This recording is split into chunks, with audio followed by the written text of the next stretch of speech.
Bom, nessa aula nós vamos começar a falar sobre o tema proporcionalidade, que é um tema bem recorrente, é bem comum das provas do Enem. Dentro desse tema vai entrar a parte de regra de 3, entre a parte de porcentagens também, a parte de divisão proporcional, entra tudo nesse tema de proporcionalidade. Então, para a gente entender um pouquinho o que é proporcionalidade, tá? Os conteúdos dentro do tema proporcionalidade, a gente primeiro precisa entender o que são grandezas.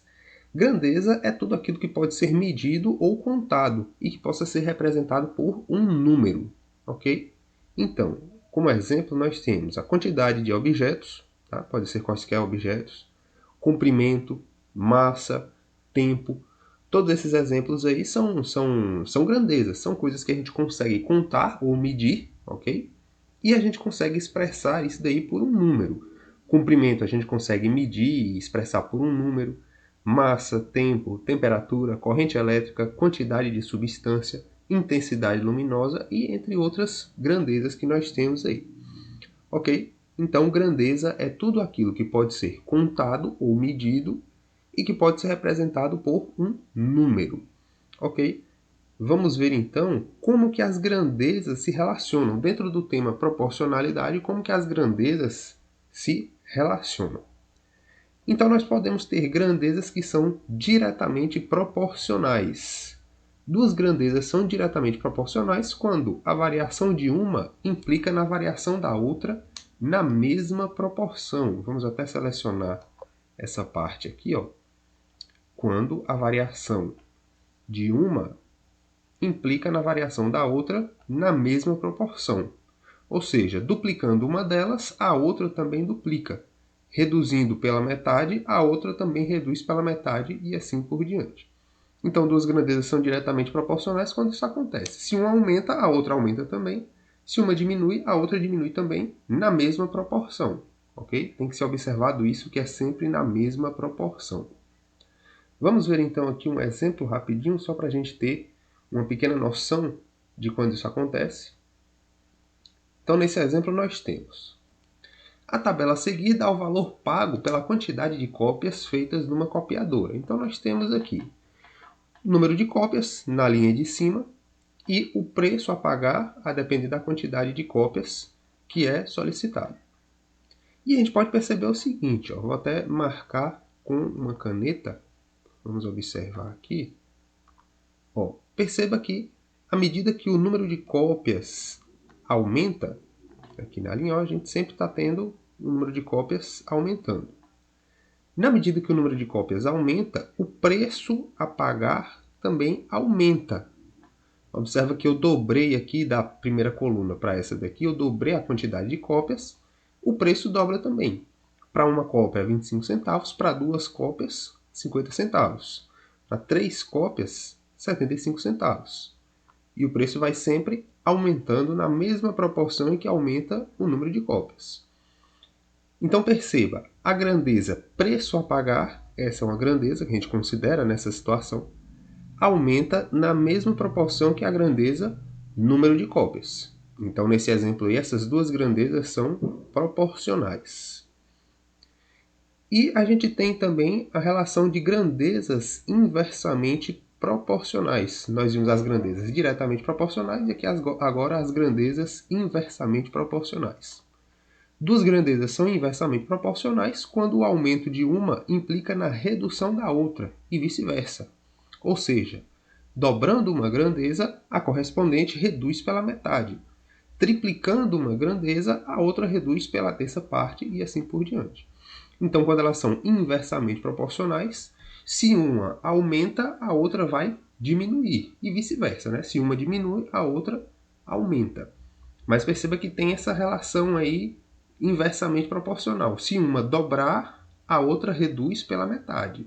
Se eu multiplico uma por 2, a outra a gente divide por 2. Se eu multiplico uma delas por 3, a outra a gente divide por 3. E assim por diante. Ok? Vamos lá, vamos ver aqui mais um exemplo onde nós temos grandezas que são inversamente proporcionais.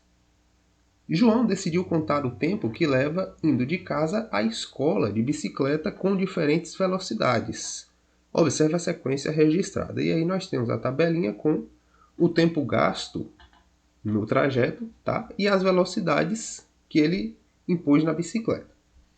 Então, quando ele andou na velocidade de 15 metros por segundo, ele levou 4 minutos para chegar até a escola. Quando ele andou a uma velocidade de 30 metros por segundo, ele levou 2 minutos para chegar até a escola. E a uma velocidade de 60 metros por segundo, ele levou 1 minuto para chegar na escola. Então, observe que quando eu dobro a velocidade, ou melhor, quando o João, né, quando ele dobra a velocidade, o tempo reduz a metade. Aqui, ó.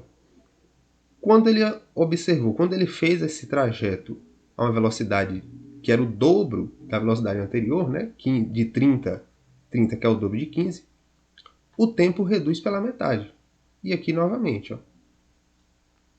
Ele dobrou a velocidade novamente e reduziu novamente o tempo.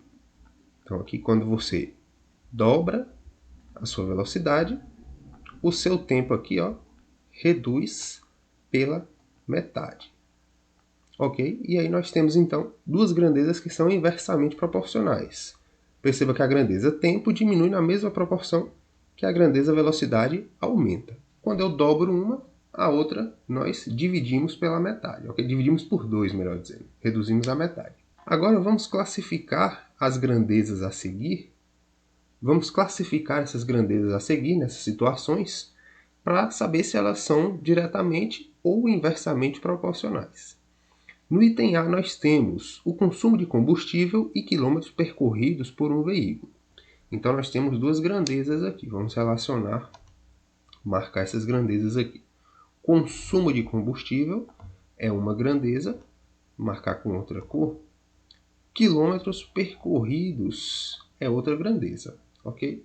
Então, essas duas grandezas aí, elas são direta ou inversamente proporcionais. Bom, se o carro percorrer mais quilômetros, né, a gente imagina que ele vai consumir mais combustível. Então, conforme ele anda mais consumo ele vai ter. Então, a gente pode dizer que nesse item A, essas duas grandezas são diretamente proporcionais. Porque se você aumenta uma, a outra vai aumentar também. No item B, a quantidade de tijolos, vamos marcar aqui também, ó. A quantidade de tijolos é uma grandeza, marcar com outra cor, e a área de uma parede é outra grandeza. Bom, aqui também a gente consegue observar o seguinte: se você utilizar mais tijolos para construir essa parede, consequentemente a área dessa parede também vai ser maior. Então a gente pode dizer que elas também são diretamente proporcionais, porque se eu aumento o número de tijolos, eu aumento também a área da minha parede. No item C, o desconto dado em um produto, vamos ver aqui, desconto dado e o valor final desse produto, vamos marcar aqui, e o valor final pago, marcar dessa forma.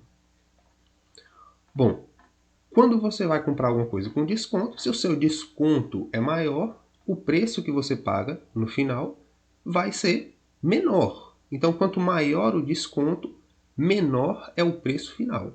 Então, nesse item C aqui, nós temos duas grandezas que são inversamente proporcionais. A grandeza desconto dado e a grandeza valor final pago por um produto. São duas grandezas que são inversamente proporcionais.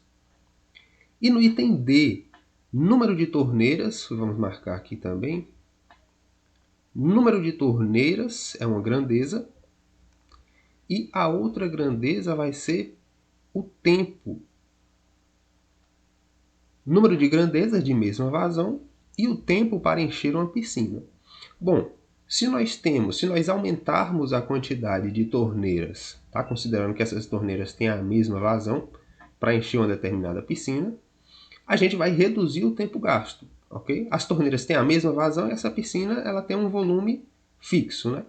Se nós temos duas torneiras, nós vamos gastar um tempo determinado. Mas se nós aumentarmos a quantidade de torneiras, o tempo necessário para encher essa piscina ele vai reduzir. Então aqui nessa letra D nós temos aí a situação de duas grandezas que são inversamente proporcionais. Se eu aumento a quantidade de torneiras, eu reduzo o tempo gasto para encher essa piscina.